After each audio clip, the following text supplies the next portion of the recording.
For one senior, wearing burnt orange was a childhood dream.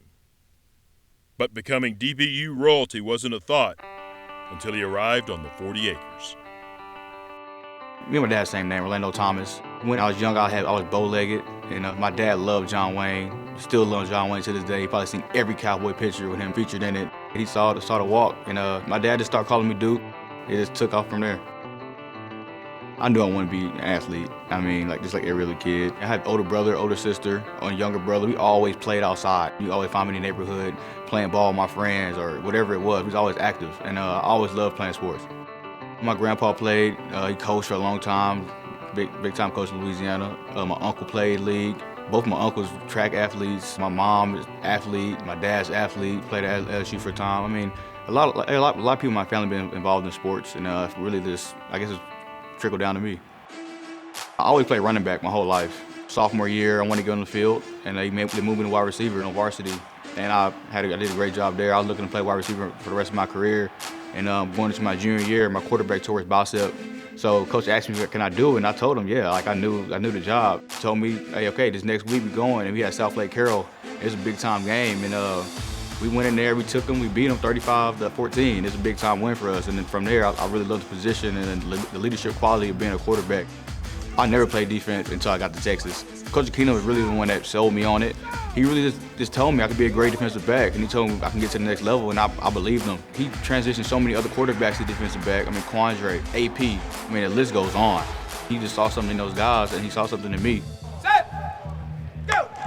I came to school early, spring ball, and coach threw me out there in the fire. I was like, man, I have no technique. I don't know what I'm doing out here.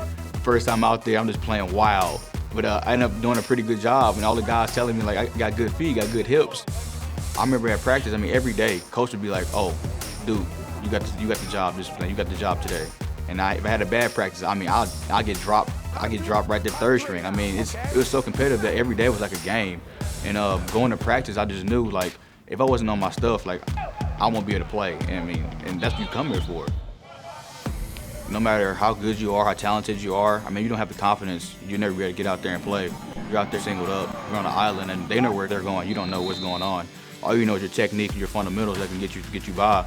Now I'm playing nickel. It's definitely something different than I've ever done before. I feel like I'm a lot closer to the action. I'm a lot closer to my team. You're just not one-on-one. You got big linemen coming at you. You got running backs you got to tackle, and you got to be able to get everybody else aligned. It's a big role, and I really embraced it. Last year, he was with some great guys. You look at Quandre Diggs, and you look at McHale, Jordan Hicks. We had a lot of seniors on the team, and he watched those guys and learned from those guys. He was here when Vaccaro was here, the Saints right now. So he has some good role models to follow. This year, with so many young guys, he's taking a leadership role. Being out there with a veteran group, we just knew what was going to happen. You see Robert's running the combination, you already know what he's about to do. But being out there with these guys, they may make a mistake, and you got to know you got to coach them up so they can get to that next level that you're on. You look at those three young freshman corners that we have, and Duke is always coaching them up. You usually have a problem when you bring in a group of freshmen, then you have a senior, because they don't want to communicate with them. But Duke has always been there for them, and they always feel like Duke can do no wrong. They'll be watching tape and they say, watch how Duke does it. Everybody can run, everybody can jump. We're the D1. Everybody's talented.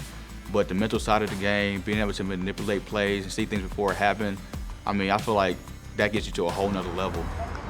I put in a lot of work, but being at DBU, all the other guys put in work with me. I already knew what they was capable of. I told them when they first got here, I saw all those guys, I was like, man, y'all already got the physical capability to be out here with me. But I was like, what y'all gotta do is catch up mentally and then be able to make the plays when you're in position. They took it to heart. All those guys film study out there with me, they always asking questions, and it really shown. First time I ran on the DKR, I remember just running through the tunnel, and I literally felt the scream. I felt the vibrations of everybody screaming. It was crazy. And that's what I came here for. I never imagined it to be like that. And when I ran out there, it was an experience I'll never forget. If you go out every day and understanding that there's one way to work, that you're trying to get better every day, the sky's the limit.